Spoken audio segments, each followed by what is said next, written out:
పగలు పోయే చిన్న దాన మాటలు బాగా నేర్చిన దాన ఎంత గడుసరి దానవు నీవు నా పతి నీదు వలలో పడెను పెళ్లి అయిన వారితో నీవు పరిణయమేలా ఒప్పుకొంటివి పురుషులకేలా కరువు వచ్చిన నా మగడే నీకు దొరికినాడా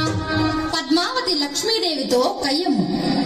స్వామి మదిలో నీవే ఉంటే మరి ఒక దానితో పనియేలా స్వామి ప్రేమతో నన్నే వలచను మాటలు మీరకు నెరజాడా స్థిరమన్నది నీకు లేనే లేదు ఇల్లు ఇల్లు తిరిగే దానవు ఒక చోటైనా కుదురుగా ఉండవు ఎందుకు నీకు మగడు ఇల్లు ప్రేమతో భర్తను లాలించాలి పతి కౌగిటిలో ఒదిగుండాలి రెండు నీ కడలేనే లేవు వచ్చిన దారిని మరలి పొమ్ము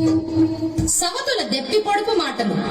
లక్ష్మీదేవే పద్మావతిని ఎత్తి పొడుపు మాటలు అనగా పద్మావతి లక్ష్మీదేవిని పుల్లా విరుపు మాటలు అని ఇద్దరు భార్యల మాటలు వింటూ శ్రీనివాసుడే సర్ది చెప్పగా స్వామి పలుకులు ఆలకింపగా నావాడంటే నావాడనియే నావాడంటే నావాడనియే నావాడంటే నావాడనియే నా